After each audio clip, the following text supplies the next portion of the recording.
마음을 치유하고 관세음보살 연부를 일심으로 실천하는 관음 기도 도량 광명사.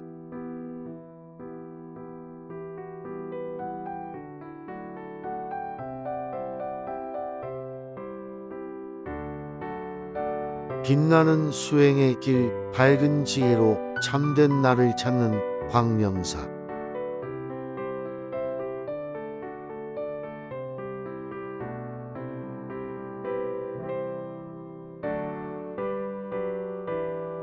해탈성불에 이르는 수행의 문을 활짝 열었습니다.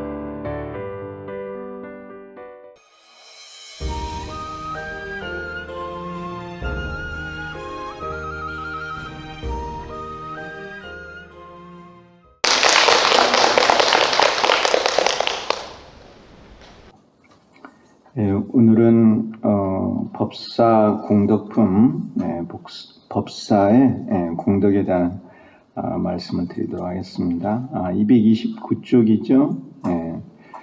제 그 법화의 수행을 하게 되면은 공덕이라고 하는 그런 결과가 발생을 해요. 수행이 원인이 돼서 그 공덕에 대한 내용을 부처님께서 여기서 법사 공덕품에서 설법을 하고 계십니다.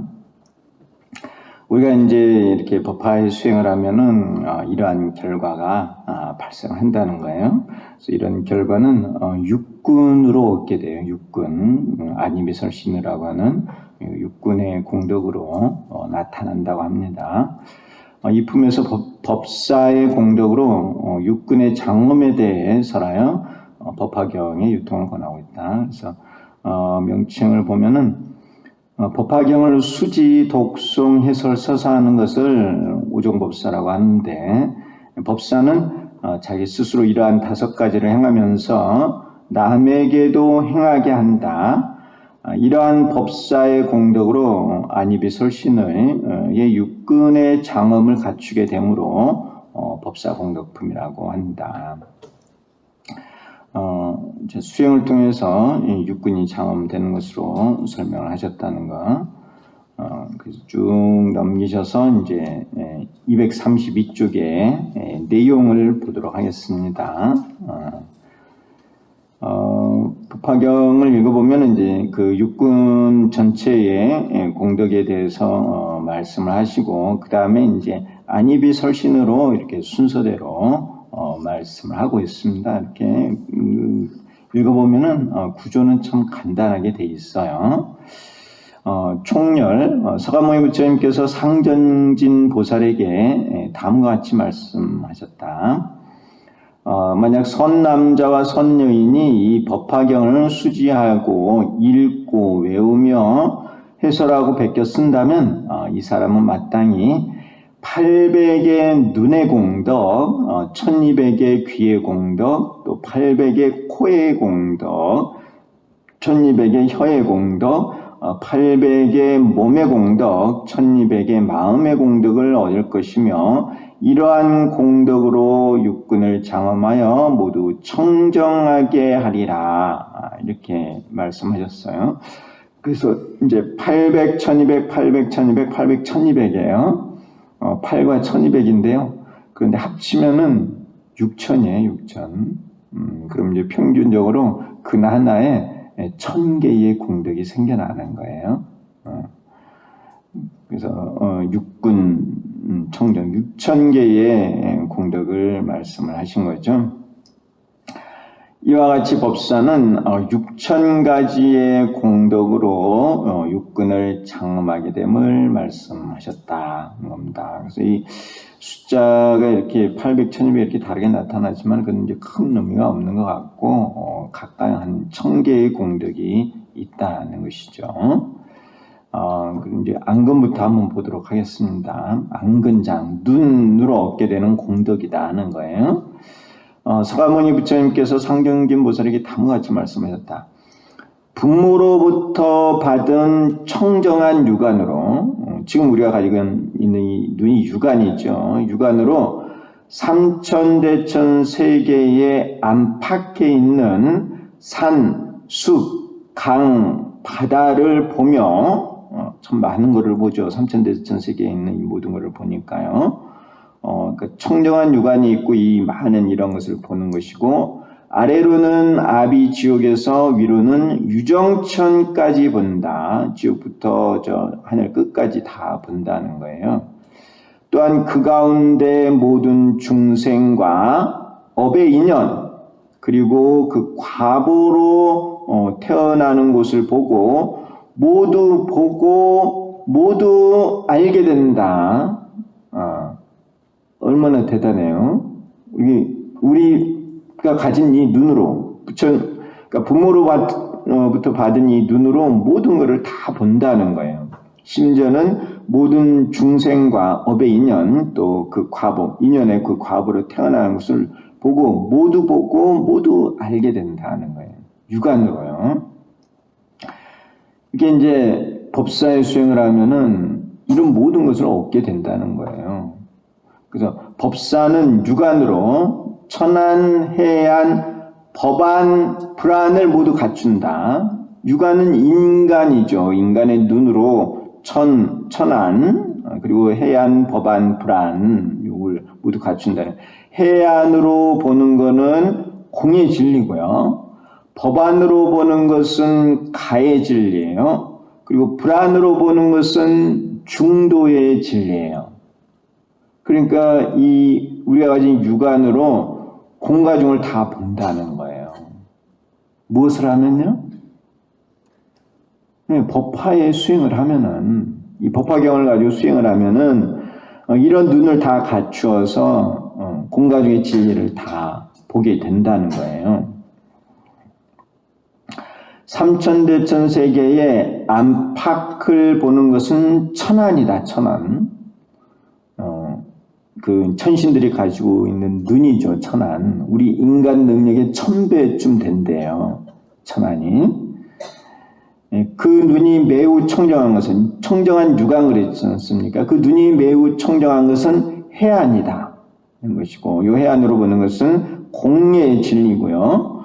모든 중생의 업보를 보는 것은 법안이다. 법안. 여기 이제 원문에서 모든 중생과 업의 인연, 그리고 그 과보로 태어나는 것을 보고 그랬는데, 이렇게 모든 중생의 업보를 보는 것은 법안이다 하는 거예요. 그리고 모두 보고 모두 알게 된다. 모두 보고 모두 아는 것은 불안이다 하는 거예요. 부처님의 눈이다 하는 거예요. 이해하시나요? 네, 이 원문에 있는 내용을 가지고 제가 이렇게 연결을 시켰어요. 근데 이 공과중으로 구체적으로 말을 안 했지만은, 해안으로 보는 것은 공이고, 법안으로 보는 것은 가고, 불안으로 보는 것은 중도다 하는 거예요. 그러니까 법화의 수행을 하게 되면 공과중의 진리를 다 보고 깨달아 알아서 부처가 된다는 거예요. 우리 종기에 있는 공과중, 그걸 다 볼 수 있다는 거예요. 이게 얼마나 참 대단한 거예요. 또 이제 이근장, 귀죠, 귀. 이근장. 그 관세음보살님께서 이근 원통을 하셨다는 거예요. 이근 원통. 귀로서 그 원통, 모든 것에 다 통했다. 공과 중의 진리에 다 통했다 하는 거예요. 그래서 이근 원통이라고 말을 하죠. 소리를 듣는 거예요.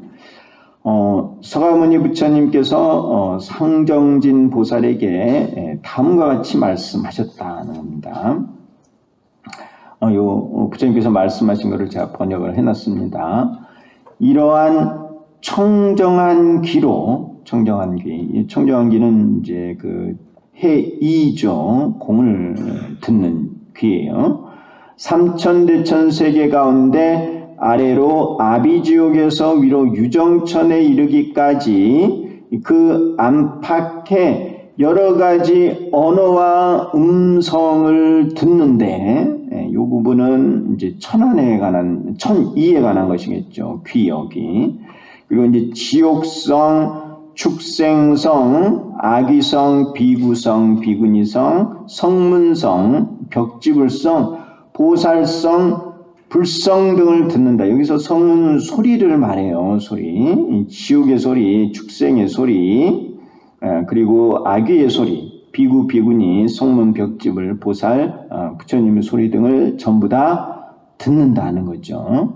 요약해서 말하면 삼천대천세계 가운데 모든 안팎에 있는 여러 소리에 대해 비록 천의를 얻지는 못했어도 부모로부터 받은 청정하며 항상한 귀로 모두 듣고 안다는 겁니다. 이와 같이 여러 가지 음성을 분별하지만 이근이 무너지지 않는다는 거예요. 지구가 돌면서 소리가 날까요? 안 날까요? 지구 밖을 안 가봐서 몰라요? 지구 돌면서 소리가 나죠. 엄청나게 큰 소리가 나서 우리가 그 귀로 그 소리를 들을 수가 없다는 거예요. 그 소리를 듣게 되면 이근이 무너지는 거죠. 너무 큰 소리는 못 듣는 거야. 또 너무 작은 소리, 미세한 소리는 못 듣죠. 우리가 이제 곤충 퇴치기 해가지고 미세하게 소리 내는 거 있죠. 이제 곤충들이 싫어하는 소리예요. 우리 귀에는 안 들리는데 곤충들한테는 들리는 거예요. 그리고 이제 확대를 해보면은 삑삑 이렇게 소리가 나요. 우리가 들을 수 있도록. 그런데 수행을 하면은 이런 작은 소리, 큰 소리를 전부 다 듣는다는 거예요. 모든 소리를. 그래도 이근이 무너지지 않는다는 거예요. 이와 같이 할 수 있기 때문에 관세음보살님이 모든 중생의 소리를 다 듣고 그 근기를 알아서 그에 맞게 설법을 해서 제도를 하시는 거예요. 이해하시나요? 관세음보살님은 모든 소리를 다 들으시잖아요. 법사는 육이로 이제 고기로 된 이 귀로 천이, 해이, 법이, 불이를 모두 가려 이런 말을 이제 잘 안 쓰기는 해도 내가 나중에 보면은 이런 용어들이 없어도 내가 이걸 만들었어요. 다 통일을 시키려고. 해자가 들어가는 것은 공을 듣는 것이고 법자가 들어가는 것은 이제 가와 연결이 되는 거고 부처 불자가 있는 것은 중도와 연결이 돼 있어요. 어쨌든 좀 앞으로 이런 용어들을 써서 우리가 좀 통일을 했으면 해서 이제 뒤에 보면 뭐 천비, 해비, 법비, 불비 이런 식으로 했습니다. 자, 삼천대천세계의 안팎을 듣는 것은 천이다. 천이. 이 천이는 이제 우리 인간계 천배가 되는 그런 귀겠죠. 천신들이 가진 귀예요. 그리고 청정하여 무너지지 않는 것은 해이다. 해이. 이건 이제 공을 보는 것이고요. 소리를 분별하여 오류가 없는 것은 법이다. 법이. 그리고 모두 듣고 모두 아는 것은 불이다 하는 거예요. 부처님은 이제 모두 아는 것이죠. 어떻게 보면은 이러한 소리들이 항상 있어도 우리가 듣지 못하는 거예요. 수행이 안 돼 있기 때문에 이 장엄이 안 돼 있어서 이런 소리를 듣지 못하는 것입니다. 근데 이제 불보살님께서는 이런 소리를 다 듣고 그들을 제도할 수 있는 것이죠. 자, 그 다음 비근장, 비근, 코에 대한 겁니다. 서가모니 부처님께서 상정진 보살에게 다음과 같이 말씀하셨다. 이러한 청정한 비근으로 삼천대천세계에 있는 상하와 안팎의 여러 가지 향기를 맡는데 여러 천신의 향기도 또한 모두 맡으며 이와 함께 여러 하늘에서 태운 향기도 맡으며 더불어 성문향, 벽지불향, 보살향, 제불신향 등도 또한 모두 멀리서 맡고서 그것이 있는 곳을 안다. 비록 그 향기를 맡을지라도 비근이 무너지지 않고 망가지지 않는다. 만약 분별하여 남에게 설하고자 하면 그 기억에 오류가 없다는 겁니다. 이렇게 이제 법화의 수행을 해서 얻게 되는 이 코의 공덕에 대해서 이렇게 말씀을 하시고 있죠. 법사는 육비로 부모로부터 받은 육비로 천비, 해비, 법비, 불비를 모두 갖춘다. 이 천비는 이제 천신이 갖는 그런 코겠죠. 해비는 이제 공의 향기를 맡는 거예요. 해비. 그리고 법비는 가의 그 향기를 맡을 수 있는 코고, 불비는 이제 중도의 향기를 맡을 수 있는 코겠죠. 그래서 해비, 법비, 불비를 모두 갖춘다는 겁니다. 이 육신의 이 육군으로 육비로 이런 모든 것을 갖춘다는 거예요. 우리들의 코에 이런 모든 것을 다 갖추고 있다는 거예요. 사실은 삼천대천세계의 안팎을 맡는 것은 천비다. 천비. 그리고 청정하여 무너지지 않는 것은 해비다. 청정한 것은 해비. 공에 대한 것이고, 향기를 분별하여 오류가 없는 것은 법비다. 이거는 이제 가죠. 가를 냄새 맡는 법비. 그리고 모두 맡고 모두 아는 것은 불비다 하는 겁니다. 네. 참 지나가는 이야기지만은 그 대주사님께서는 구인사에 앉아 계시면서 이제 제자들이 멀리 농장에서 일하면서 떠드는 소리를 다 듣고 알고 계셨대요. 구인사에 앉아 계시는데, 그래서 이제 갖다 저녁에 모아놓고 이제 제자들을 교육을 하기도 하셨다고 그래요. 그러니까 이러한 그 육군의 장엄이 허황된 이야기가 아니라 실제로 있는 내용들을 여기 다 써놓은 것입니다. 가능하다는 거예요. 수행을 하면은 다 가능하다는 거예요. 그 냄새를 맡는 것도 그렇고요. 설근장, 혀의 공덕이죠. 서가모니 부처님께서 상정님 보살에게 다음과 같이 말씀하셨다. 만약 이러한 설근으로 대중에게 연설을 하면 깊고 묘한 소리가 나와서 능히 그들의 마음으로 들어가 모두 환희하여 즐겁게 할 것이니라. 또한 여러 천자와 천녀, 제석천과 범천, 그리고 여러 천신들이 이와 같이 깊고 묘한 음성으로 연설하며 말하는 논리가 순서가 있음을 듣고 모두 와서 들을 것이니라. 또한 비구, 비구니, 우바세, 우바이와 국왕, 왕자, 군신, 권속, 그리고 소전륜왕, 대전륜왕, 칠보천자, 내외 권속 등이 그 궁전을 타고 모두 와서 법을 들을 것이니라. 또한 여러 성문 벽집을 보살과 여러 부처님께서 항상 그를 보기를 좋아할 것이니라. 이렇게 이제 설근에 대한 말씀을 하셨습니다. 그래서 법사는 육설로 이 고기로 된 이 혀로 천설, 해설, 법설, 불설을 모두 갖춘다. 그래서 여기서는 설법하는 내용으로 그 설명을 하고 있죠. 그래서 육설, 천설, 해설, 법설, 불설, 묘한 소리를 낸다는 겁니다. 묘한 소리로 삼천대천세계를 두루 채우는 것은 천설이다. 설근이 무너지지 않는 것은 해설, 그리고 말하는 논리가 순서가 있고 오류가 없는 것은 법설이다는 거고, 깊고 묘한 소리로 모두 환희케 하는 것은 불설이다 하는 것입니다.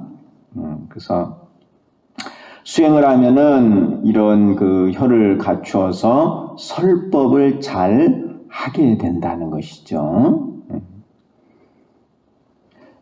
그 다음 이제 신근장, 몸에 대한 것입니다. 서가모니 부처님께서 상정진 보살에게 다음과 같이 말씀하셨다. 청정한 몸을 얻어서 마치 깨끗한 유리와 같아 중생들이 즐거이 보고자 할 것이니라. 이 몸을요, 수행자의 몸을, 그 몸이 청정함으로 삼천대천세계의 중생들이 태어날 때와 죽을 때 뛰어남과 미천함, 또 좋은 모습과 추한 모습, 좋은 곳과 나쁜 곳에 태어남이 모두 그 가운데 나타날 것이니라. 이렇게 청정한 몸 가운데 이런 게 다 나타난다는 거예요. 여러분들 이해하고 계세요? 또한 천리산과 대천리산, 미루산과 마미루산 등 여러 산과 그곳에 있는 중생들이 모두 그 가운데 나타날 것이니라. 내 몸 가운데 이런 게 다 나타난다는 거예요. 아래로는 아비지옥에서 위로는 유정천까지 있는 것과 그곳에 중생들이 모두 그 가운데 나타날 것이니라. 만약 성문 벽집을 보살과 여러 부처님께서 법을 설하면 모두 몸 가운데 그 색상이 나타날 것이니라. 몸 가운데요. 모든 색상이 몸에 나타난다는 것입니다. 그래서 법사는 육신으로 그 전신, 해신 그리고 법신, 불신을 모두 갖춘다. 육신으로. 삼천대천 세계의 중생들의 모습이 그 가운데 나타나는 것은 천신이다. 그 몸이 청정한 것은 해신이다. 청정한 몸, 해신이다. 오류가 없이 그 몸 가운데 나타나는 것은 법신이다. 모두 몸 가운데 나타나는 것은 불신이다 하는 거예요. 그래서 이게 이제 무슨 말이냐 하면은 우리가 이제 수행을 많이 하잖아요. 수행을 많이 하면은 내 몸이 청정하게 돼서 마치 거울과 같이 된다는 거예요. 거울. 그래서 거울은 모든 것을 다 비추어내죠. 그렇죠? 그리고 거울이 흐르면은 잘 안 나타나는데 거울 깨끗하게 해놓으면은 너무너무 뚜렷하게 잘 보여요. 잘 아시죠? 예. 욕실 같은데 이제 거울이 있는데 수증기가 껴가지고 좀 흐리면은 흐릿하게 나타나잖아요. 근데 깨끗이 닦으면은 너무너무 선명하게 밝게 드러나죠. 그렇게 이제 거울이 밝아지는 모습처럼 내 몸이 그렇게 변화를 한다는 거예요.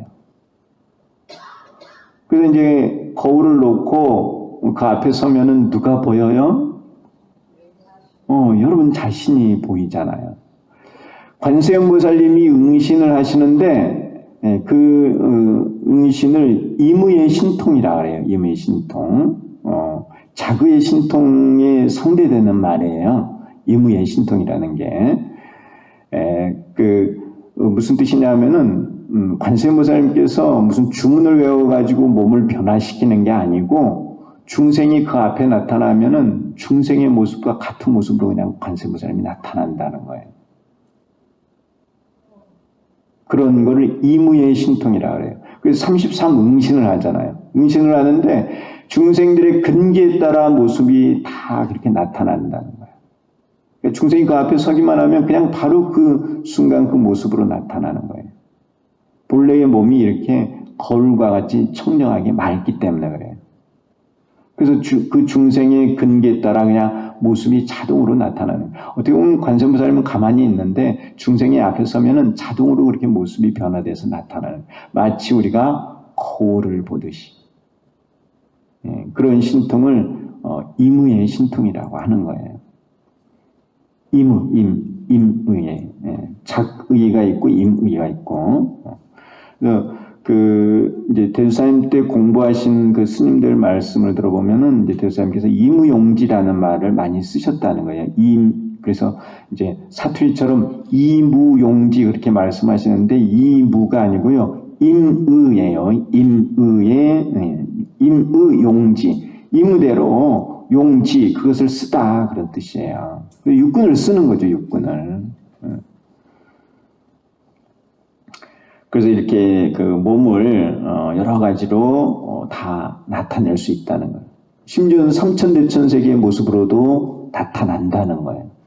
이 중생의 모습뿐만 아니라 거울처럼 다 비추어낼 수 있으니까. 합천에 가면은 절이 하나 있죠. 무슨 절이에요? 해인사라고 하는 절이에요. 그 해인이라는 게 바다의 도장을 찍듯이 이 우주의 모습이 다 드러난다는 거예요. 바다가 모든 이런 하늘이나 이런 모습을 다 비추어낸다는 거예요. 거기서 이제 이 바다가 의미하는 것은 마음이에요, 마음. 마음의 이 우주의 모든 것이 도장을 찍듯이 다 드러난다는 거예요. 서가모니 부처님께서 처음 이제 부다가야에서 대각을 성취하시고 해인 삼매에 들어요. 해인. 바다가 모든 것을 비추듯이 그렇게 마음에 그 모든 것이 다 비춰졌다는 거예요. 이거는 어쨌든 몸에 관한 것인데 몸에 이 모든 것을 다 비추어낸다는 거예요.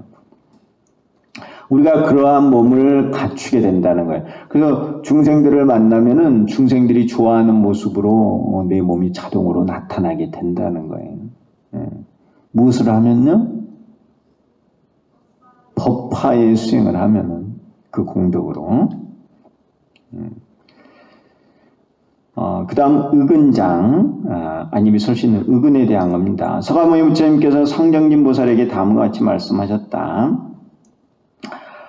이러한 청정한 의근으로 한계송과 한 구절을 듣기에 이르러 무량무변한 뜻을 통달하고 이러한 뜻을 이해하고 나서 한 구절과 한 개송을 능히 연설할 수 있으며 1개월이나 4개월 내지 1년에 이르러 설한 모든 법이 그 뜻하는 것을 따르고 모두 실상과 서로 위배되지 않을 것이니라. 실상에 맞게 모든 것을 다 설하게 된다는 거예요. 모든 법이 그 뜻하는 것을 따르고 모두 실상과 서로 위배되지 않을 것이니라.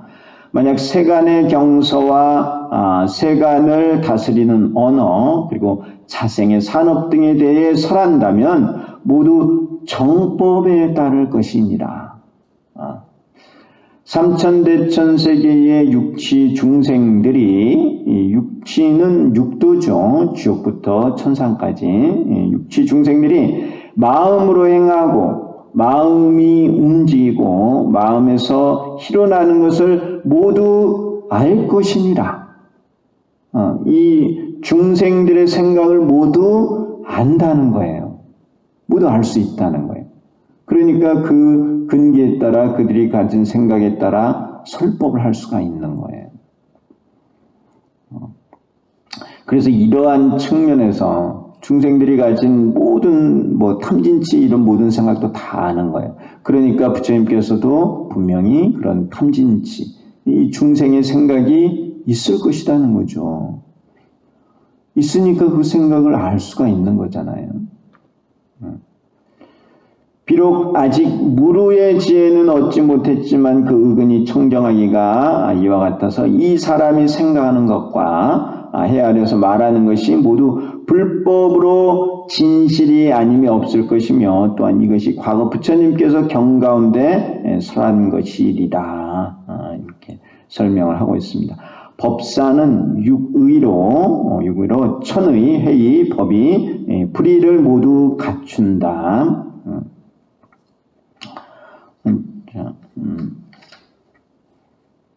의근장이죠. 그래서 요 천의가 있고 해의는 이제 공의 뜻이에요. 공을 아는 그 마음이고 법의는 이제 가를 아는 마음이고 불의는 중도를 아는 마음이에요. 이런 것을 모두 갖춘다는 거예요. 이 마음 안에 삼천대천세계의 육치 중생들이 마음으로 행하고 마음이 움직이고 마음에서 hir어나는 것을 아는 것은 천이다. 청정한 것은 해이다. 해이. 그리고 설한 모든 법이 그 뜻하는 것을 따르고 실상에 위배되지 않는 것은 법의다. 법의. 가죠. 위배되지 않는 것. 생각하는 것과 헤아려서 말하는 것이 모두 불법으로 진실이 아님이 없는 것은 불의다 하는 거예요.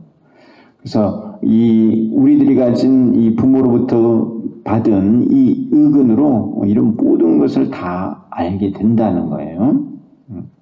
그 다음 이제 대의를 보세요. 부처님께서 오종법사로 이루어지는 육군의 공덕에 대해 설하셨다. 오종법사를 하면 인간의 육군이 천용, 이승용, 보살용, 불용으로 장엄될 수 있음을 밝히고 있다. 이제 요 용자를 썼습니다. 용자를 쓸 용자예요. 이무용지처럼 그 용자요. 천용, 이승용, 보살용, 불용으로 장엄될 수 있음을 밝히고 있다. 우리가 가진 육군, 이제 고기의 육용으로 이런 모든 것을 다 장엄할 수 있다는.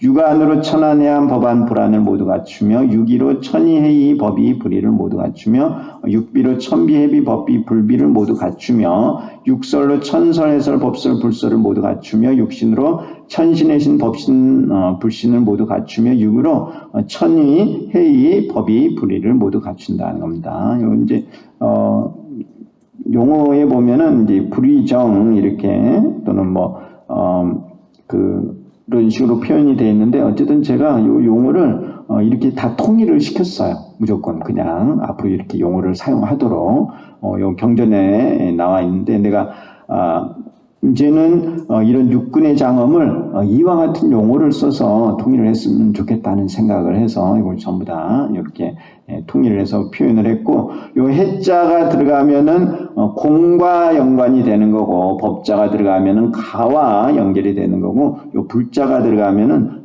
중도와 연결이 되는 겁니다. 그래서 이 육군으로 전부 다 공과 중에 쓰임을 다 할 수 있다는 거예요. 그래서 이 법화의 수행을 하게 되면은 공과 중을 다 깨달을 수 있다는 것을 제가 이렇게 이러한 용어들을 써서 표현을 했고, 그래서 앞으로는 이 용어들을 썼으면 좋겠다 하는 것입니다. 우리가 이제 그냥 안다 이렇게들 많이 표현을 하죠. 공을 안다, 가를 안다, 중도를 안다, 공을 깨닫는다 그러는데, 그건 어떻게 보면은 의근에 대한 이야기예요. 의근. 우리가 근데 또 본다 이렇게 말을 하게 되면은 그거는 이제 눈에 대한 것이죠. 그런데 실제로는 이 육군으로 다 작용을 할 수가 있다는 거예요.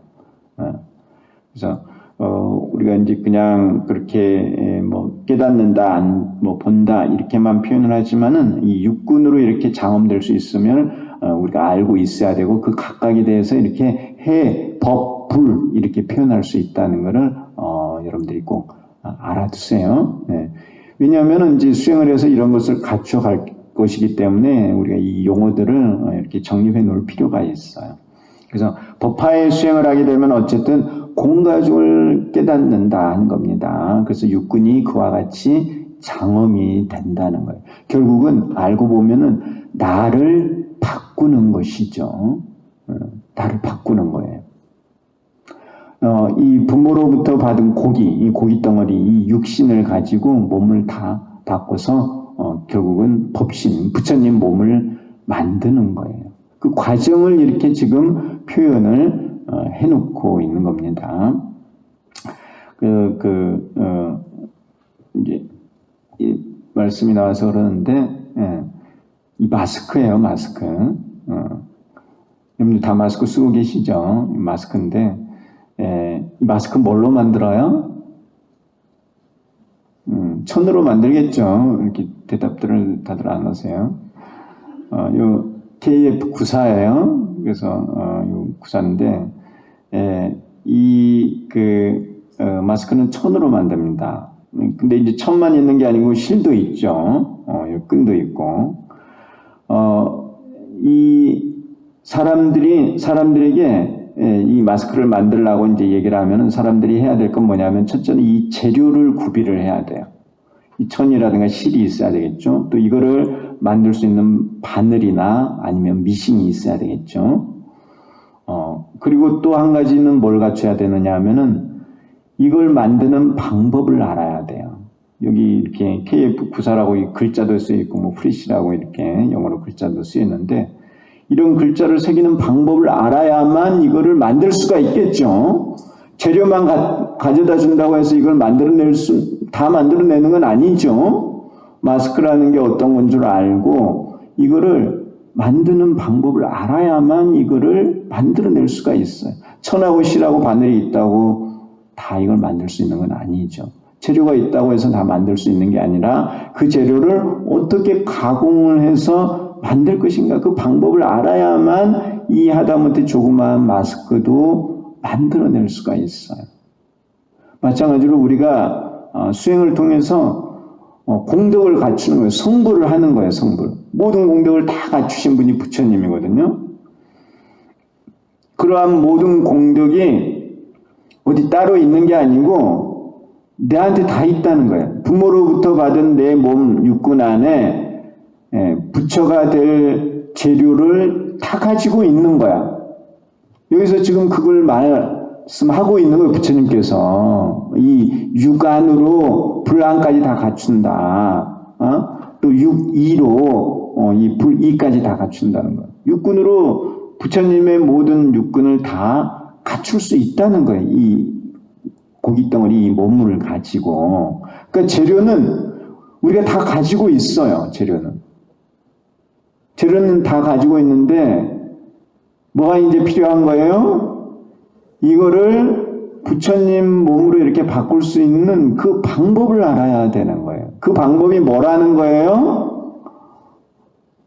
그 방법이 법사행이라는 거예요. 법사행.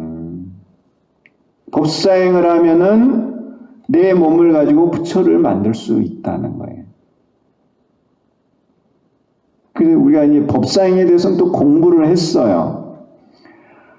제일 먼저 이제 법사품에 나와요. 법사품에. 이제 열애의 방에 들어가서 열애의 옷을 입고 열애의 자리에 앉아서 법을 설하는 거예요, 사실은. 그게 가장 핵심이에요. 그 세 가지를 하면은 성불을 한다는 거예요. 열애의 방에 들어가는 것은 이제 자비의 마음을 일으키는 것이고, 자비가 맞죠. 열애의 옷을 입는 것은 유아 인유계의 마음에 머무는 것이고, 열애의 자리에 앉는 것은 이제 실상을 관하는 거예요. 그래서 이제 실상을 관해서 무상보리를 이루는 것이고, 열애의 방에 들어가서 무해해탈을 하는 것이고, 열애의 옷을 입는 것으로 무한 생명을 이루는 거예요. 삼덕을 이루는 거예요. 그래서 부처가 되는 거예요. 법화경에서 다 밝히고 있는 거예요. 우리가 그 세 가지를 분명히 해야지 부처가 된다는 거예요. 무상불이 무해탈 무한 생명을 이룰 수 있다는 거예요. 그러니까 항상 이거를 명심하셔야 된다는 거예요. 그리고 이 내용에 대해서 이제 그 법사품 이전에는 사리불에게 부처님께서 뭐라고 하셨느냐 하면은 많은 부처님께 공양을 올리고 정법을 받들어 지녀서 보살도를 구족하여 성불할 것이니라. 이렇게 말씀하셨어요. 그래서 이제 부처님께 공양을 올리고 정법을 받아 지니고 그리고 내가 법을 받아 지닌 것을 내 스스로 그 법을 실천을 하면서 중생에게 알리는 게 보살도예요. 이제 그게 법사행이 되는 거죠. 그리고 보살도를 구족한다는 게 뭐냐면은 사홍서운을 세우고 육바라밀을 실천하는 거예요. 그 육바라밀 가운데 이제 중생에게 법을 전하는 보시바라밀이 있는 거잖아요. 그래서 이제 조금 더 구체적으로 보면은 이렇게 사홍서운을 세우고 육바라밀을 실천하는 이 보살도를 구족하는 것이라는 겁니다. 그게 바로 나를 이 육신을 부처님으로 만드는 방법이에요. 방법. 우리가 이제 방법까지 다 배웠어요. 재료하고 방법을 다 배웠으니까 이제 남은 건 뭐예요? 실천이죠. 실천. 열심히 만들면 돼요. 여러분들은 이제 실천하는 과정에 있으신 거죠? 실천 안 하고 계세요? 실천들 하고 계시죠? 어떻게 보면은 실천이 무엇보다도 중요해요. 이 마스크를 만드는 매뉴얼이 있다고 치면은 이 마스크 재료 실과 이 천 재료는 다 구비를 했어. 이제 매뉴얼도 다 봤어. 그럼 매뉴얼을 봤으면은 실제로 만들어야죠, 만들어. 우리는 만드는 과정에 있습니다, 분명히. 그래서 그 어떤 것보다도 중요한 게 나를 부처님 몸으로 만드는 거예요. 그 이상 더 중요한 게 뭐가 있어? 그런데 이제 여기서 강조하는 거는 닭뿐만 아니라 모든 중생도 다 부처가 되게 만들어야 한다는 거예요. 그게 바로 법사가 하는 일이에요. 그래서 내 스스로 묘법을 지니고 그것을 이루기 위해 노력하면서 중생들에게도 묘법을 가르쳐서 그것을 이루게 하는 게 법사라는 거예요. 묘법을 지니고 알리는 게 법사니까요. 그러한 법사행을 통해서 육군의 공덕을 장엄을 한다는 거예요. 나를 바꾸기 위해서 모든 중생들을 사실은 제도하는 거야. 그래서 진정한 내가 완성이 되는 거예요. 제가 그 부자 되는 법을 말씀을 드렸잖아요. 부자가 되려면 어떻게 해야 된다고요? 많이 베풀어야 된다 했죠. 그냥 꽉 쥐고 있으면 부자가 안 돼. 근데 많이 베풀면은 그 공덕으로 내가 부자가 되는 거예요. 그래서 진정한 부자들은 베푸는 거를 좋아해요. 이제 그렇다고 해서 막 쓰는 걸 좋아하느냐 그런 것은 아닌 것 같아요. 부자들은 특징이 이제 몇 가지 있는데 의외로 검소하죠. 검소하면서도 또 과감해요. 쓸 때는 또 팍팍 써요. 중요한 일에는 그런 특징도 있고 그런데 어쨌든 일반적으로 부자들의 특징은 많이 베푸는 거예요. 베풀어야 내가 부자가 되는 거예요. 그러니까 이 부처가 되려면은 많은 중생들에게 베풀어야 돼요. 그러니까 많은 것을 또 알아야 돼요. 근데 그러한 모든 것을 다 할 수 있는 것은 바로 이 묘법을 공부하고 남에게 가르치면서 그러한 모든 게 가능하다는 거예요. 이해하셨죠? 예. 우리가 이제 그러한 모든 것을 성취하기 위해서 늘 매일처럼 하는 게 관세음보살을 부르는 거예요. 그래서 이 관세음보살을 부름으로써 우리가 이제 부처가 되는 건데 결국은 관세음보살을 부름으로써 지혜가 생겨나서 이제 사홍선 육바라밀도 하게 되고 이 모든 법사행도 하게 되고 그래서 성불을 한다 이렇게 말씀드릴 수 있습니다. 그래서 이 그 법사의 공덕에 대한 내용을 쭉 말씀을 드렸는데 이 법사의 공덕을 다 갖추고 계신 분이 부처님이시고 이 법사의 공덕을 다 갖추고 우리들을 현재 교화도 하고 계시는 분이 관세음보살이에요. 그래서 사실은 이제 그러한 생각을 하면서 내가 이 법사 공덕품을 썼습니다. 특히 이 관세음보살에 관한 내용들이에요. 이 법화경에 이제 원문이 있는데 내가 이렇게 생략을 하면서 주로 그런 그 관세음보살님이 가진 그 육군의 공덕을 생각을 하면서 요 내용을 기술을 했던 것입니다. 이러한 육군을 장엄을 해서 관세음보살님께서 하시는 것은 모든 중생을 교화를 하신다는 거예요. 그래서 이제 주로 이근을 통해서 이 육근 가운데 가장 예리한 게 이근이라 그래요. 그래서 이 이근을 통해서 중생의 소리를 듣고 그 중생의 근기를 알고 그 중생이 생각하는 것도 알고 좋아하는 모습도 알고 모든 것을 알아가지고 거기에 맞게 응신을 해서 그들을 교화를 하시는 거예요. 그래서 하나하나 이렇게 성숙을 시켜서 성불하게 하신다는 거예요. 우리도 이제 관세음보살을 부르면서 관세음보살님처럼 되는 거야. 관세음보살님이 대표적인 법사거든요. 우리도 그런 관세음보살, 그 법사님을 부르면서 관세음보살님처럼 돼서 법사행을 하고 그래서 이제 성불을 하는 거예요. 그러니까 이 대도사님께서 우리들에게 그 관세음보살을 부르라고 하셨는데 나는 너무너무 정말 잘 하셨다는 생각이 늘 드는 거예요. 이 관세음보살을 부름으로 인해서 우리가 배울 수 있는 게 너무 많은 거야. 그전에는 연불하면은 아미타불 연불이었거든요. 근데 대도사님께서도 이제 한때 대중들에게 아미타불 연불도 시키셨어요. 그렇지만 결국에는 관세음보살 부르는 걸로 통일을 하셨어요. 그리고 모든 이제 대중들에게 관세음보살 부르는 법을 가지고 성불하라 이렇게 말씀하신 것입니다. 그래서 이 법사 공덕품, 우리가 이 법화의 수행을 하게 되면은 이 육근을 장엄하게 된다는 것, 그래서 성불한다는 것을 꼭 기억을 하시길 바랍니다. 근데 이제 그 전에 이렇게 그 천태학을 말씀하시는 분들을 말씀 이렇게 들어보면은 이 법사 공덕품의 내용을 이제 육군 청정하고 연관을 시켜서 많이들 말씀을 하세요. 그래서 육군 청정은 공가를 깨달은 상태예요. 근데 이제 제가 여기서 말씀을 드린 거는 공가뿐만 아니라 중도까지 다 말씀하고 있다는 것을 내가 여러분들한테 말씀을 드립니다. 육군 청정 그 이상 분진즉 또 구경적까지 다 이룰 수 있다는 거예요. 법화의 수행을 통해서. 육군 청정이 끝나는 게 아니다 하는 겁니다. 육군으로 다 장엄을 하는 거예요. 청정은 어떻게 보면 이제 공으로 다 여기 설명을 하고 있죠. 그래서 이제 그 해안이라든가 이런 거, 해이 등 또 그 해의까지. 예, 그런데 이제 법안 또 뭐 그 법이 또 쭉 가서 이제 불까지 다 갖출 수 있다는 거예요. 자, 다시 한번 이제 말씀을 드리지만은 우리가 법사행을 하면 공가중을 다 깨달을 수 있다는 것을 이 법사 공덕품을 통해서 다시 한번 확인하시기 바랍니다.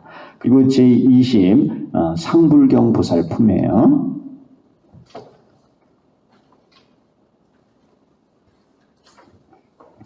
이 상불경 보살품이 왜 있느냐 하면은 실제로 이런 법사의 수행을 해서 이런 그러니까 육안부터 해서 불안을 모두 갖춘 또 육의에서 불까지 모두 갖춘 그 신뢰를 상불경보살을 통해서 말씀하고 있어요. 이 상불경보살이 초수의품, 이제 원교 이 법화 수행에서 이제 처음 시작에 당하는 수행 계위서부터 시작을 해가지고 성불까지 하신 분이에요. 상불경보살이. 이 상불경보살의 예를 들어서 서가모니 부처님께서 법사의 수행을 하게 되면은 이렇게 성불할 수 있다는 것을 설명을 하고 계시는데, 이 상불경보살이 누구냐 하면은 바로 서가모니 부처님이에요. 서가모니 부처님께서 과거에 상불경보살로 있으면서 묘법을 지니고 알리는 법사행을 통해서 빨리 성불했다는 것을 말씀하고 있는 거예요. 근데 사람들은 뭐 상불경보살 품을 보고 그냥 뭐 불성 예배다 뭐 그 정도까지 얘기를 하고 계시는데요. 상불경보살에서 중요한 거는 상불경보살이 법사행을 한 거예요. 법사행. 상불경보살은 법사입니다. 법사. 이 품은 사람을 인용하여 수의의 공덕이 크다는 증거로 삼고 유통을 권하였다. 그래서 이 초수의품이에요. 상불경보살이 있는 수행계위는 초수의품. 그 수의는 이 법화경을 들어서 기쁨이 일어난 거예요. 그 수행계위를 수의품이라 그래요. 그러니까 공과 중, 특히 중도 실상을 듣고 바로 이해를 해가지고 수의가 일어난 거예요. 그 품에 있는 거예요. 초수의품. 상불경보살은 무지랭이가 아니에요. 전생에 수행을 전혀 안 하고 뭐 아무것도 모르는 무지랭이가 아니라 수행을 사실은 많이 해가지고 법화경을 이해한 거예요. 그리고 근기가 상당히 높은 거야. 그 높은 근기에서 법사행을 해서 빨리 성불했다는 거예요. 거기까지 상불경 보살이 되기까지는 말씀하시지 않으셨어요. 서가모니 부처님께서 상불경 보살 때 이렇게 이제 수의 처음 법화경을 이해를 하셨다는 거예요. 그래서 이제 기쁨이 일어났다는 거예요. 그리고 나서는 사람들을 찾아다니면서 법화경의 이야기를 하는 거야. 그냥 막 법화경의 이야기를. 당신은 보살도를 닦아서 내세에 반드시 성불할 것입니다. 그게 바로 이제 그 법화경의 내용이거든요. 그런 그 상불경보살이 법화경의 내용을 사람들에게 가서 막 말을 하는 거예요. 그게 바로 법사행이에요. 자기가 이제 들어서 기쁘거든요. 법화경의 내용을 들어서 기쁜 거야. 그 기쁜 마음을 가지고 사람들에게 가서 한 구절을 가르쳐 주는 거예요. 그 법사행이죠. 그러한 법사행을 했더니 금방 성불을 했다는 거예요. 성불. 오품 제자위 이제 초수이품에서 수의품, 독성품, 설법품, 겸행육도 정행육도 이 오품 제자위를 거쳐서 그 다음 육군 청정의 계위를 가고 그 다음에 이제 초주부터 42계위 구경 묘가기까지 갔다고 하는 그 내용이 이 상불경 보살품의 내용입니다. 그러니까 이 내용을 알고 이 품을 읽어야지 바르게 이해하는 것이지 그냥 이 경전에 있는 그런 내용만 부분적으로 이해를 해가지고 이 품을 설명을 하면 그건 정확한 설명이 아니에요. 많은 사람들은 그래요. 그냥 상불경 보살은 하심하는 보살이고 불성을 예배했다. 그렇게만 얘기하는데 사실은 상불경 보살은 묘법은 이미 이해를 했어요. 이해를 하고 남에게 가르쳐주는 그런 법사행을 하고 있었던 거예요. 상불경이라는 말이 항상 가볍지 않다는 거예요. 가볍지 않으니까 뭐예요? 무거운 거죠. 무거워. 이제 스님들은 옛날에 그랬어요. 왜 중이냐면은 쌍가 그러니까 산스크리트어로 쌍가를 이제 한문으로 번역하면은 물이 중자가 돼요. 쌍가라는 말이 화합중 이렇게 번역을 하거든요. 화합이라는 말이에요. 쌍가, 승가 그러죠. 우리 승가. 쌍가가 화합인데 화합중 그러는 거예요. 그래서 중 그러는 거예요. 예전에 이제 중이라고 했어요. 중이 원래는 나쁜 말이 아니에요. 쌍가라는 말을 그냥 한문으로 말을 하면은 중이에요. 중. 그런데 그걸 이제 비속어처럼 쓰게 됐어요. 우리나라 이제 역사의 산물인 거죠. 그게. 중 그러면은 그 나쁜 말처럼 말하지만은 그런 게 원래 아니죠. 물이 중자예요. 근데 이제 이대근 스님께서 중은 여러 가지 의미가 있다는 거예요. 그 가운데 하나가 이제 중도의 의미도 있고 중이라고 하는 게 중도의 의미도 있고 또 한 가지는 뭐냐면은 무거워야 된다는 거예요. 무거워야 돼. 무거울 중자 중이다는 거예요. 그 중은 말이나 행동 이런 생각을 무겁게 해야 한다는 거예요. 가볍게 가져서는 안 된다는 거예요. 그래서 이제 스님들 출가하면은 그 수비교육이라는 게 있어요. 스님들 이제 옷을 입는 그 방법에 대한 교육이다 이런 내용인데 뭐 이제 가사장삼을 옷을 입는 방법 뭐 그것만 배우는 게 아니라 이제 스님으로 살아가는 법을 배우는 거예요. 그런 이제 수비교육이라 그래요. 그런 수비교육 가운데 이제 이렇게 승복을 입고는 가사장삼을 입고는 뛰지 않는다. 뭐 이런 것들을 배워요. 이제 무겁게 행동해야 한다는. 걸음걸이도 무거워야 되고 뭐 그런 거. 작업복 입고 무겁게 행동하면 안 되겠죠. 작업복 입고는 열심히 뛰어다니면서 일을 해야 되겠죠. 작업복 입고 막 무겁게 하고 있으면은 이제 계속 집합이에요. 그때는 빠릿빠릿하게 이렇게 움직여야 되죠. 근데 이제 어쨌든 이게 이제 승복을 입고는 이제 무겁게 행동해야 한다는 말씀입니다. 그래서 무거워야 된다는 거. 그것은 사실은 스님들에게만 해당하는 말이 아니고 여러분들한테도 해당이 되는 거예요. 그러니까 마음이 금방 이리 갔다 저리 갔다 이러면 안 된다는 거예요. 그런 사람은 수행하기가 힘들어요. 마음이 늘 무거워야 돼요. 변하지 않아야 된다는 거예요. 이해하시죠? 예, 마음도 그렇고 말도 그렇고 말도 가볍게 해서는 안 돼요. 말을 막 함부로 쉽게 해서는 안 돼요. 그렇게 말을 막 하다 보면은 상대방에게 상처 줄 수도 있어요. 또 책임지지 못할 수도 있단 말이죠. 그러니까 항상 말도 무겁게 해야 한다는 거예요. 그래서 이제 명칭 상불경 가볍지 않다는 것 안으로는 가볍지 않은 이해를 하고 밖으로는 가볍지 않은 경계를 공경하고 모든 것을 다 공경하는 거예요. 모든 것을 다 무겁게 본다는 거예요. 몸으로는 가볍지 않은 행동을 하고 입으로는 가볍지 않은 교설을 함으로 상불경이라고 이름을 붙였다 하는 겁니다. 여기서 이제 그 가볍지 않다는 거를 중도라고 해서 해석을 해도 된다는 거예요. 중도 실상을 이해하고 또 중도 실상을 공경하고 모든 것을 실상으로 보기 때문에 모든 것을 다 공경한다는 거예요. 또 이제 중도의 행동을 하고 중도를 설하고 이게 이제 법사 행위인 거예요. 법사 행위. 모든 중생이 정인불성, 연인불성, 요인불성의 삼불성을 갖추고 있다는 것을 아는 것이 가볍지 않은 이해다. 모든 중생이 다 불성이 있다는 거예요. 여러분들도 불성이 있어요. 그런데 우리는 이제 그냥 불성 이렇게만 얘기를 하는데 이 불성을 나누고 보면은 세 가지가 있다는 거예요. 그래서 정인불성, 연인불성, 요인불성 이렇게 말을 해요. 뭐 이런 어려운 용어를 배워야 되느냐? 당연히 배워야 돼요. 여기 인이죠? 여기 인, 요인, 뭐 또 연인, 또 정인 그래서 요건 인이에요. 원인, 씨앗이에요. 이 인이 있어서 과가 있어요.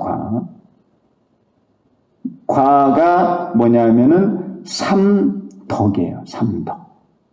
그래서 정인불성은 무한 생명의 법신덕을 이루게 하고 정인불성이 연인불성은 무해해탈의 해탈덕을 이루게 하고 해탈의 결과를 이루게 하고 요인불성은 무상보리의 반야덕을 이루게 한다는 거예요.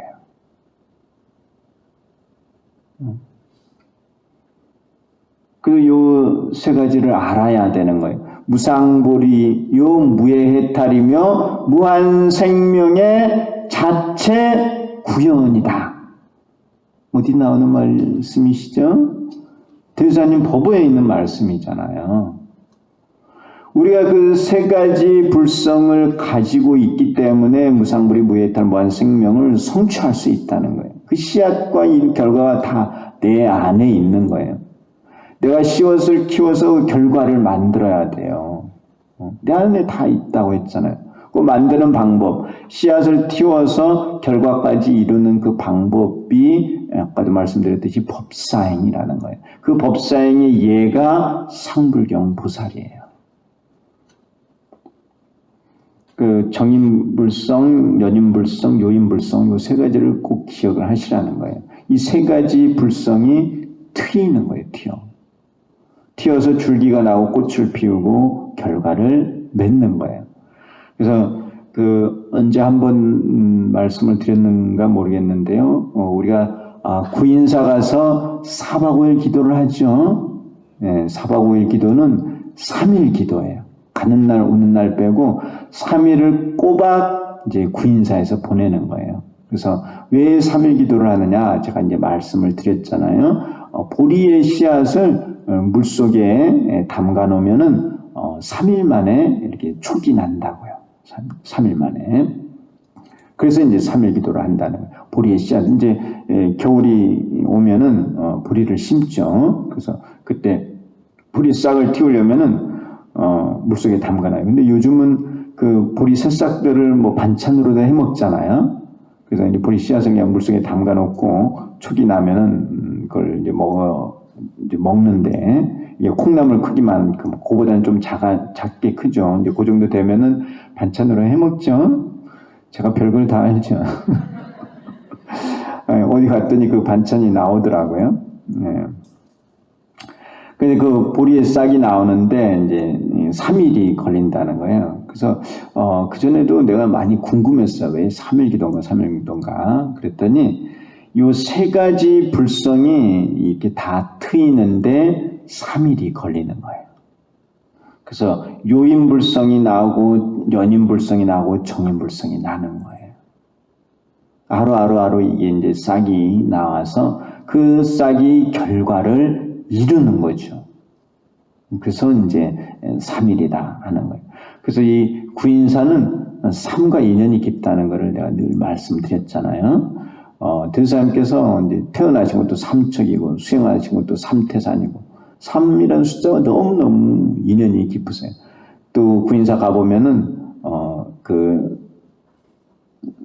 조사전이 3층이죠. 또 안에 건물 5개가 다 3자가 들어간다 그랬어요. 이제 지금 큰 스님께서 수행하시는 곳이 삼도굴이에요. 인사를 받으시는 곳이 삼운전. 그 앞에 이제 우리가 삼보당이 있죠. 그리고 삼보당 건너편에 그 상당전이에요. 우리가 5층 법당이라고 말을 하는데 그 건물이 상당전이고 그 상당전 바로 앞에 3층 탑이 있어요. 그래서 구인사의 이 메인 주요 건물들이 전부 다 3자가 다 들어가요. 그래서 이 3이라는 숫자와 인연이 깊은데 여기 이제 삼불성이 이렇게 나오잖아요. 또 삼일기도. 그래서 모든 중생이 이런 삼불성을 갖추고 있다는 것을 아는 것이 가볍지 않은 이해다는 거예요. 모든 중생이 이러한 세 가지 불성을 갖추고 있기 때문에 수행을 해서 이것을 틔워서 그 삼덕을 갖춰서 성불을 한다는 거예요. 그러니까 모든 중생들을 찾아가서 당신은 보살도를 닦아서 성불할 것입니다. 이렇게 얘기를 하는 거예요. 상불경 보살이. 이 불성의 이 씨앗을 틔우려면은 어디로 가야 된다고요? 구인사로 가야 된다는 거예요. 구인사라고 하는 그 이름이 이 불성을 틔우는 사찰이다는 거예요. 그래서 그 어지린자를 제가 이제 불성과 연결을 시켜서 한번 말씀을 드린 적이 있을 거예요. 어지린자. 그 세 가지 불성을 갖추고 있는 중생들을 구제하는 사찰. 자, 이러한 불성을 가진 중생을 공경하는 것이 가볍지 않은 경계를 공경하는 것이다 하는 거예요. 그래서 여기 보면은 이제 상불경 보살이 찾아가서 이렇게 나는 당신을 존경합니다. 당신은 보살도를 닦아서 성불할 것입니다 하고 찬탄을 하는데 그 찬탄을 받은 그 비구들 가운데 좀 성질이 못된 비구들이 있어요. 성질이 못된 비구들이 네가 뭔데 나한테 수기를 줘? 그러면서 막 몽둥이로 때려요. 돌로 찍고 막. 그래도 상불경 보살이 그를 다 참고 그들에게 계속 공경을 하는 거예요. 공격이 아니고 공경이요. 참아낸다는. 왜냐하면은 그 비구들이 비록 성질이 나쁘고 그러지만 언젠가는 보살도를 닦아서 성불할 것임을 알기 때문에 그래요. 그래서 여기서 이제 여러분들이 한 가지 알아두셔야 될 거는 상불경 보살이 아무나 찾아가서 그렇게 수기를 주는 게 아니에요. 어떤 사람은 모든 사람, 눈에 보이는 모든 사람을 찾아가서 이렇게 그 수기 찬탄을 한다고 하는데 이 내용을 보면은 그렇지 않아요. 상불경 보살이 찾아가는 건 누구냐면은 비구 비구니 우바세 우바이예요. 말하자면은 출가의 불자들 또 제가의 불자들을 찾아가는 거예요. 불교 수행을 하는 사람들을 찾아가서 찬탄을 하지 불교를 전혀 모르는 사람들한테 가서 찬탄하는 것은 아니에요. 한번 잘 읽어보세요. 아무 얘기나 가서 막 그렇게 말하는 게 아니에요. 그러니까 벌써 이제 불교를 수행을 한다는 것은 그만한 인연이 있다는 거예요. 근데 그들에게 가서 당신은 보살도를 닦아서 성불할 것이라는 그런 수기를 주는 것이에요. 몸으로 공경을 표현하는 것이 가볍지 않은 행동이다. 또 입으로 공경의 말을 하는 것이 가볍지 않은 교설이다. 이러한 이유로 상불경 보살품이라고 하였다는 겁니다. 그래서 이렇게 이 법화의 수행을 하시고 또 실상을 이해하시는 분들은 사실은 모든 중생들을 공경할 줄 아는 분들이에요. 그리고 모든 것을 소중하게 생각하시는 분들이에요. 이 모든 게 다 실상임을 알고 모든 중생이 다 불성이 있음을 알기 때문에 그래요. 그래서 이제 이제 설화나 또 전해오는 이런 이야기들을 보면은 스님으로서 많은 중생들을 보살피고 자기 목숨을 버려서까지도 이 중생들을 구제한 그러한 내용들이 많이 나와요. 정말 진정한 자비를 베풀고 있죠. 그 모든 분들이 그렇게 했던 이유 중에 하나는 그 스님들은 이 모든 중생이 불성을 가지고 있다는 걸 아는 거예요. 그러니까 그 중생들을 구제를 해서 그들은 이제 불도의 마음을 두게 하고, 그래서 그들이 성불의 길을 가기를 원했기 때문에 그런 행동을 하는 거예요. 이 이제 육신이라는 거는 생사를 겪잖아요. 소원을 세우면 또 다음 생에 또 불법을 만나서 또 닦을 수 있거든요. 그런 모든 것을 다 아는 거예요. 그렇기 때문에 그러한 행동을 할 수가 있다는 거예요. 그런 바탕에는 또 지혜도 있는 것이죠. 그래서 이 법화를 이해한다는 것은 정말 대단한 일이야. 이거를 이해해서 이렇게 사는 사람들의 모습은 보통 사람들과는 다르다는 거예요. 상불경 보살이 뭐 아무런 사람이냐 무지랭이냐 절대 그렇지가 않아요. 이 불법을 이해하고 있는 그런 분이에요. 수의품에 들었으니까요. 그래서 이제 명칭에 대한 설명을 했고요. 그리고 그 상불경보살품의 과문 243쪽에 보면은 이제 전품 신회복제, 그러니까 법화경을 믿는 것은 복을 부르고요. 법화경을 비방을 하면은 요 회자는 비방을 하면은 죄를 받는 내용이 요 쭉 쓰여 있습니다. 그래서 그걸 신회복제예요. 또 금품 신회인과, 그래서 여기서는 이제 이 품에서 상불경보살이 믿는 행을 하죠. 그래서 빨리 이 불도를 이루어요. 법화경을 믿는 신행을 통해서 빨리 이룬 그런 내용이 나오고, 또 반대로 이 상불경보살을 꾸짖고 비난을 하고 법화를 믿지 않은 이런 비구들은 많은 고통을 받고 나중에는 다시 상불경보살의 교화를 받는 내용이 또 나오는 거예요. 그래서 이 금품 신의 인과다 하는 거예요. 그래서 이 상불경보살품의 내용은 이러한 내용도 담고 있다는 거예요. 이러한 내용이 쭉 또 설해져 있는 거예요. 법화경을 믿으면 빨리 성불할 수 있고, 비방을 하면 그 죄가 무섭다는 것을 여기서 또 밝히고 있습니다.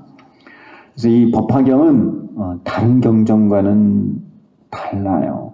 여러분들은 그걸 분명히 아셔야 돼요. 그래서 우리가 호법신장 그렇게 이제 표현을 하는데, 그 호법신장들이 가장 중요시하고 공경하고 떠받드는 경전이 바로 이 법화경이에요. 호법신장의 그 법은 묘법이에요. 묘법을 받드는 신장님들이 이 법화경을 보호를 하는 겁니다. 이 법화경을 보호할 뿐만 아니라 법사를 보호하고 있어요. 그래서 이 법사는 이런 호법신장뿐만 아니라 불보살님의 보호를 다 받고 있어요.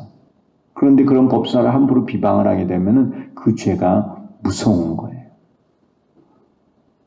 이해하시죠? 네. 법화경을 공경을 하고 법사를 공경하게 되면은 그 받는 복이 한량이 없다는 거예요. 그게 이 상불경 보살품에도 설해지고 있습니다.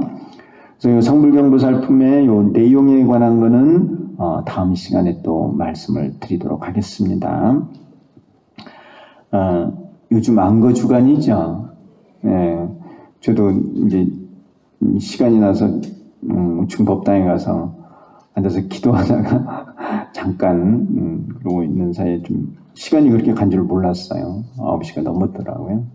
그래서 여러분들도 이 안거주간에는 말하자면 공부주간이에요. 공부하는 기간이에요. 이 공부할 때는 다른 때보다도 공부가 훨씬 더 잘 돼요. 그러니까 이 안거 때 벌써 절반가량이 다 됐죠. 시간이 진짜 빨리 가는 것 같아요.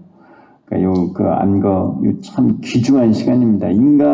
인생이 진짜 짧아요. 그 인생 그 짧은 기간 동안에 정말 보람 있는 기간은 이 안거 기간에 열심히 수행하는 거라고 생각합니다. 여러분들도 안거 기간에 열심히 수행하시고 또 다음 시간에 뵙도록 하겠습니다. 오늘 강의는 여기서 마치겠습니다. 감사합니다.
법화경을 받아지며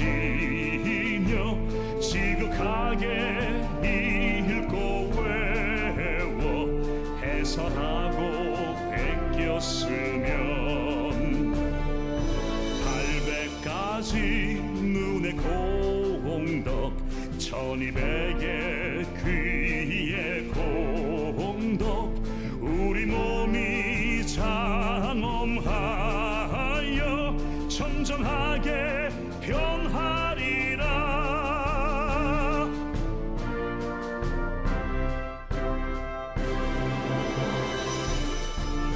온 세상의 모든 것을 걸림없이 보고 듣고 온갖 향기 꽃내 음색 분별하여 알아내며 혀에 닿는 모든 것은 감로수의 맛이 되며 깊고 묘한 음성으로 듣는 이들 기쁨 주네. 실상묘법 연화경 나무묘법 연화경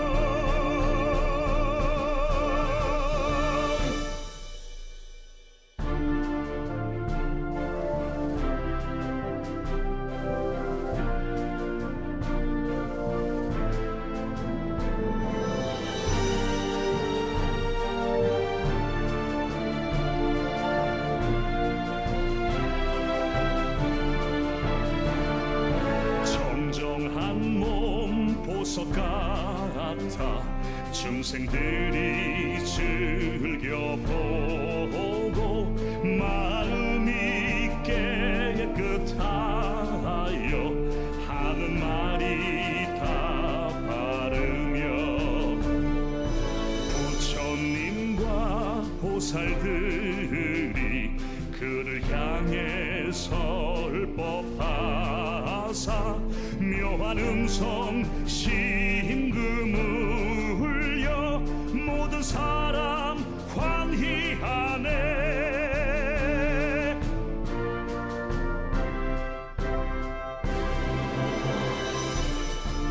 생각 또한 진실하여 한 구절의 법을 듣고 한량 없는 뜻을 알아 진실하게 살아가네. 법화경을 가진 공덕 희유하여 불사르이라. 세존께서 몸 납두사 찬탄하고 수호하리. 실상묘법 연화경